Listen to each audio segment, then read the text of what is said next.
Manacled. Author, Senlin Yu. Chapter 2. Hermione! She heard someone breathe. Looking up sharply from her manacles, she saw a head poking through the dividing curtain. She squinted and stared. It was Hannah Abbott. A low gasp of horror escaped Hermione's lips. Hannah only had one eye. Her right eye was staring at Hermione, but her left eye was gone. There was a black, gaping hole in her head, as though it had been plucked out. Hannah's hand immediately darted up and covered the left side of her face. Sorry. It's always awful for people the first time they see it. What happened? Hermione forced the words out. She didn't know of any curse that removed eyes in such a manner. There were plenty of blinding hexes, but none with such grotesque results. Umbridge. She popped it out with the tip of her wand when I tried to escape.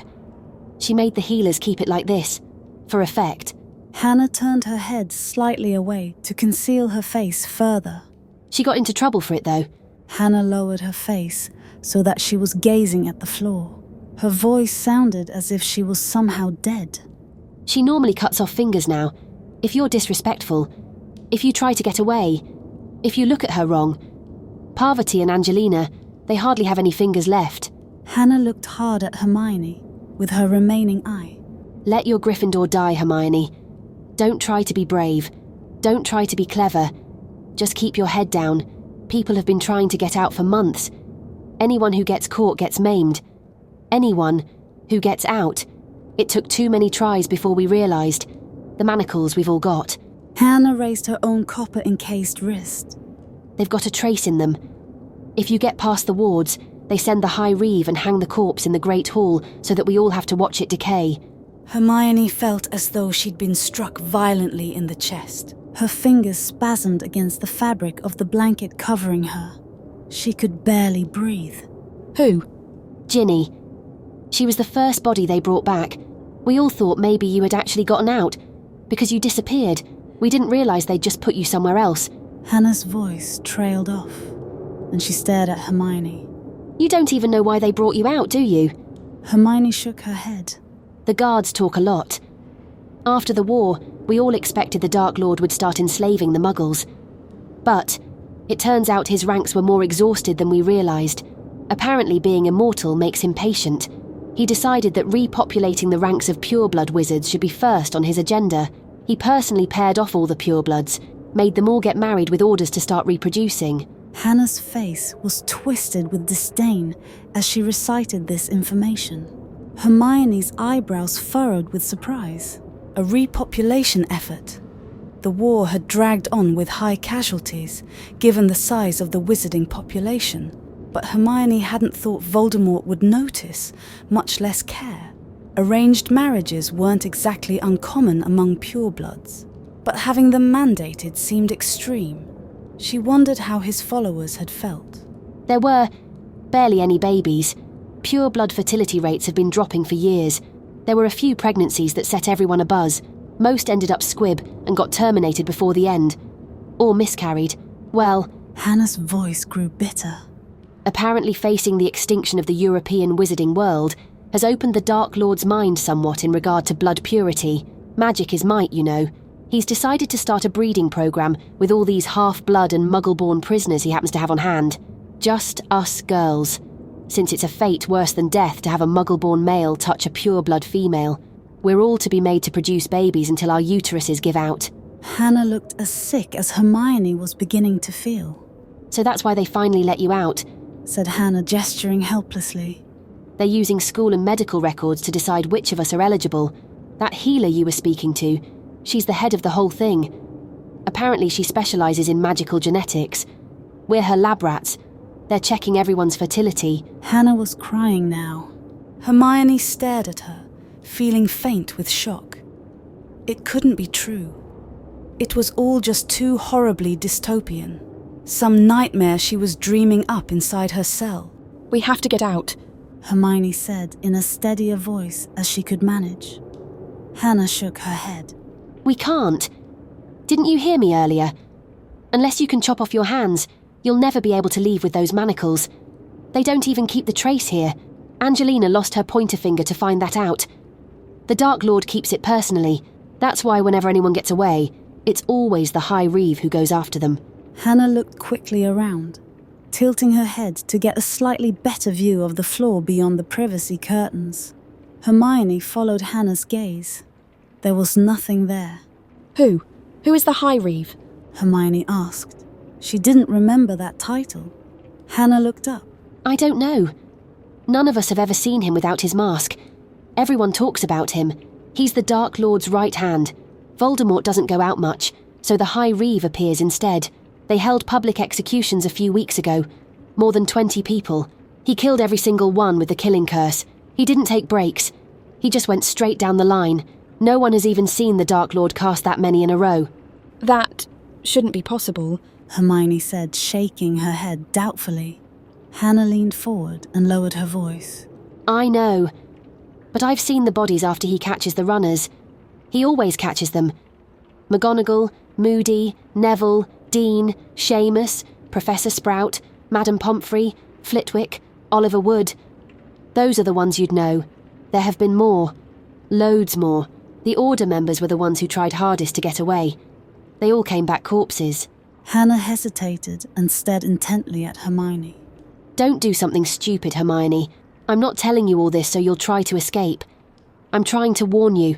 It's hell. You need to be prepared for that because, if you aren't, you're going to walk out there and get maimed, and it won't even mean anything. Hannah seemed about to say something else, but footsteps sounded beyond the curtains. An expression of terror rippled across her face, and the dividing curtain fell as she retreated.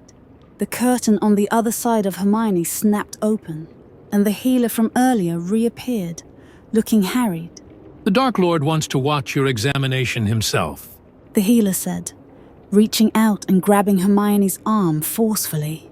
Hermione tried instinctively to get away. She jerked her arm out of the healer's grip and dropped off the other side of the bed in order to create distance. Oh, you stupid little witch. The healer sighed and gestured to someone standing out of Hermione's vision. Stun her and bring her. 2 guards appeared from behind the curtain and shot 2 successive stunners at Hermione. The first she dodged, but the second nicked her shoulder. She dropped like a stone. When she reawoke, she was strapped down on a table in a dark hall. Her arms and legs were restrained, still twitching from torture. More straps went over her forehead and chin, holding her head in place. There was a small wizard standing on one side of her. Voldemort himself was standing on the other. The small wizard was speaking in a thin, trembling voice, gesturing up at a projection of Hermione's brain. It's unlike anything I've ever seen before.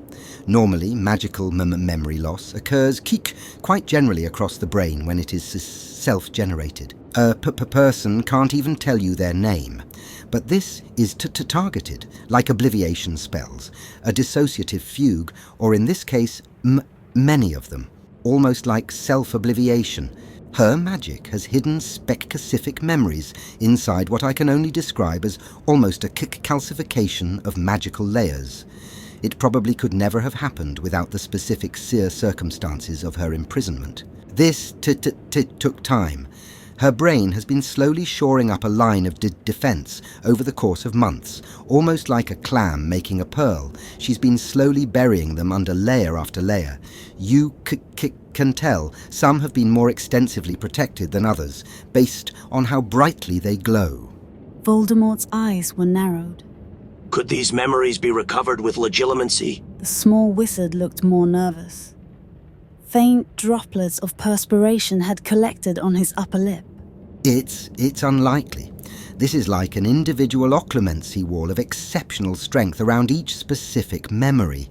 It's possible if the legilimens is sufficiently powerful. I like to think I am. Voldemort said, looking down into Hermione's eyes. She squeezed them shut instantly, but it was too late. She thought she might have known occlumency before. With her magic mostly stolen away, she had no ability to create a wall around her mind. Voldemort shot in like an arrow, burying himself deeply among her memories and then sifting slowly through them.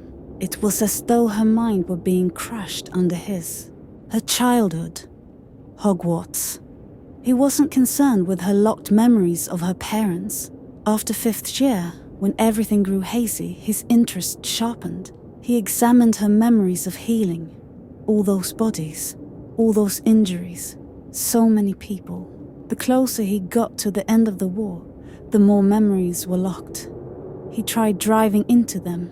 He tried stabbing his way through the magic with sheer force. None of them would give way to his violent, insistent attacks. It was breaking her.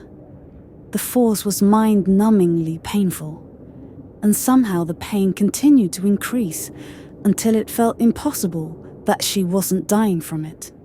Hermione was writhing as she sought to get away, to escape the invasion. Screaming surrounded her and just kept going on and on and on. Finally, Voldemort withdrew from her mind. Furious, she slowly became aware that the screams had been hers. By then, they had been reduced to tiny mewling wails of pain past shredded vocal cords. Guttural sobs that kept choking out as her chest kept spasming from pain, and she struggled to breathe. I do not like secrets kept from me. With Potter dead, there should be nothing left to conceal. What are you hiding? Voldemort hissed. His bony fingers seized her face and turned it so that she met his eyes. I don't know, she said. Her voice was rasping and broken, and she weakly tried to pull her jaw free from his hold. Call Severus and the warden.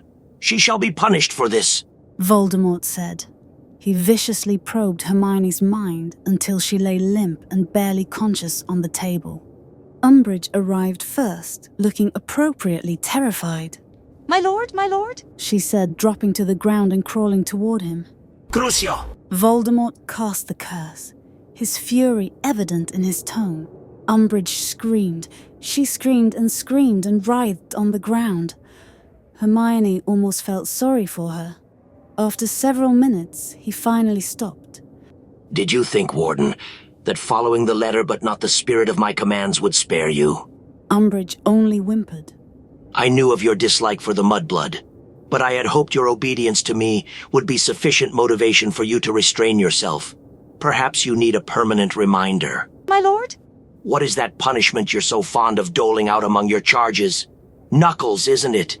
Tell me, Warden, how many fingers will you have left if I take a knuckle for each month you spent trying to drive the mudblood insane? No! Her voice rose in a shriek. Umbridge was still shaking and spasming on the ground.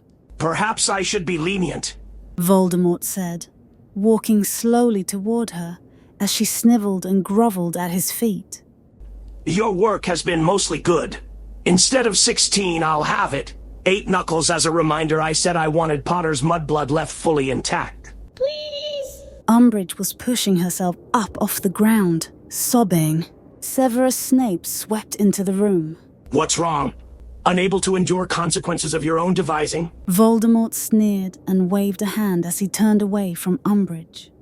Take her away. Drop her back at her prison when you're done. 2 Death Eaters came forward and dragged Umbridge from the room as she begged and wailed apologies. Severus, my faithful servant, Voldemort said, turning toward the potion master. I find myself with a puzzle on my hands. My lord. Snape said, folding his hands respectfully in front of him and lowering his eyes. You remember the mudblood, I presume?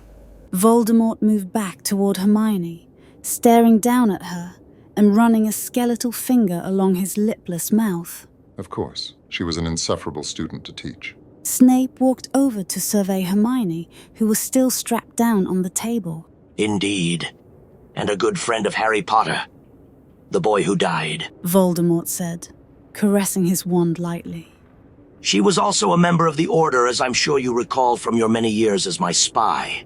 When Potter died, she was captured, and I ordered her imprisoned, but left intact in case I ever had need of her. Unfortunately, the warden at Hogwarts saw fit to dole out her own punishment for past offenses. She imprisoned the mudblood all this time in a cell under sensory deprivation. Snape's eyes widened slightly. Voldemort rested a hand on Snape's shoulder. According to the mind healers, the experience enabled the mudblood to lock away her memories, sealing them off from herself and from me, the identities of her parents, which is of no consequence. More vitally, a great many memories from the war, particularly near the end. This memory loss occurred after Potter died, after the war had ended. What is it that she would be hiding? There was menace in Voldemort's low, sinuous voice. He paused for a moment and then looked down at Hermione. Perhaps as someone who knew her during that time, you would have some insight into what is missing. Of course, my lord. Hermione found Snape's cold, bottomless eyes peering down at her. She didn't have any strength left to try resisting as he sank into her consciousness. He didn't bother with her early memories. He went directly to the war and swept through the memories quickly, but thoroughly. He seemed to have specific categories he pursued: healing, potion brewing, order meetings, research, conversations with Harry and Ron, fighting, the final battle. Whenever Snape came upon a locked memory, he seemed to pause and consider its surroundings before trying to break into it. His invasion was dramatically less traumatic than Voldemort's, but Hermione was still weeping and shuddering by the time he finally slowly withdrew, her hands clenching spasmodically where they were strapped in place. Fascinating, He said, staring down at Hermione with a somewhat conflicted expression. Any insight? Voldemort's hand tightened on Snape's shoulder, and his tone was suspicious. Snape turned from Hermione and lowered his eyes. To be honest, my lord, the mudblood and I had very little contact during later years of the war. The order meetings I was privy to are all there. The little else I knew of her was that she was kept away from the fighting, acting as a healer and potion mistress. Those memories appear intact. I am at a loss as to what she could be hiding. If the Order had any remaining secrets left, I want to know them. Voldemort said, his scarlet eyes narrowing. Indeed. Snape said, his tone silken and demure. Unfortunately, most of the highly informed Order members are dead now, either during the final battle or from torture or escape attempts. Aside from Miss Granger herself, there is likely no one else still alive carrying the information. Voldemort stared down at Hermione. His red eyes were enraged and calculating as he ran a finger slowly along his mouth. Then he looked sharply over at the mind healer. Is there any way to recover these memories? Well, that's very difficult to say. The healer paled. It's possible, now that the circumstances causing it have been removed. With time, that they may restore themselves. What about torture? I have broken through to obliviated memories with torture in the past. The mind healer looked green. It might work, but there'd be no telling which ones you'd unlock. You might only get a few before she went insane. Voldemort stared speculatively down at Hermione. Then I want her watched, carefully, by someone who will know the instant they begin to return. Severus, I shall leave her in your charge. Of course, my lord. Snape bowed low. You object? Voldemort using his wand tip to force Snape upright. He tilted Snape's head back until their eyes met. Never. Your wish is my command. Snape's collected expression rippled under the scrutiny. Yet you have objections. Voldemort said, withdrawing his wand and turning back to stare down at Hermione. I am departing tomorrow for Romania, Snape said. to investigate the rumors of insubordination we have heard about. The trip, as you noted when you assigned it to me, will be a delicate task, complex and rigorous even without the addition of a prisoner who requires careful monitoring. I am reluctant to disappoint you in either of these matters. He placed his hand on his chest and bowed again. Voldemort paused and seemed to be considering, resting his hands on the table beside Hermione and leaning over to study her. As he stood there, a movement on Hermione's other side caught her attention. The female healer in charge of Voldemort's breeding program had approached and was whispering a question to the mind healer. My lord, The mind healer said, stepping hesitantly closer. Healer Stroud has brought to my attention a key point that may interest you. Yes? Voldemort's interest appeared negligible. He did not look up toward either healer. Magical pregnancy, my lord. Healer Stroud said with a proud smile. There are a few cases on record which indicate that such pregnancies have an ability to break through magical fugues. The magic of a child is compatible, but dissimilar enough to its mother's to have a corroding effect on built-up magic. It's nothing conclusive given the rarity. It's possible, however. Miss Granger has exceptional magical ability. You yourself noted this and wanted her included in the repopulation effort. If you leave her within the program, there is a chance that a pregnancy may result in unlocking her memories, but... She hesitated slightly. What? Voldemort looked up sharply at Healer Stroud, causing her to pale and flinch. You would be unable to inspect her mind during the pregnancy. Healer Stroud said, speaking quickly. Invasive magic such as legilimency carry a high risk of miscarriage. It's often so traumatic that it can result in permanent magical infertility. You would have to wait, even if you knew the memories were returning, until the baby was born, unless the father, who would share a familiar magical signature with the child, were the one performing the legilimency. Voldemort stared down at Hermione thoughtfully, his fingers sliding over his chest, as though he was soothing an injury. Severus. My lord. The High Reeve is an exceptional legilimens, is he not? Indeed, my lord. Snape said. His skill is likely equal to my own. You had him trained quite carefully. His wife has been found magically barren, has she not? The question was directed toward Healer Stroud. Yes, my lord. She answered immediately. Then send the mudblood to the High Reeve. Let him breed and monitor her. Stroud nodded eagerly. I can have her there in 2 weeks. I want to ensure her condition and have her trained. 2 weeks. Until she is found pregnant. I want her brought in every other month so I can examine her mind personally. Yes, my lord. Take her back to Hogwarts, then. Voldemort dismissed them with a wave of his hand. Hermione's body was still spasming slightly as the restraints on her were spelled off.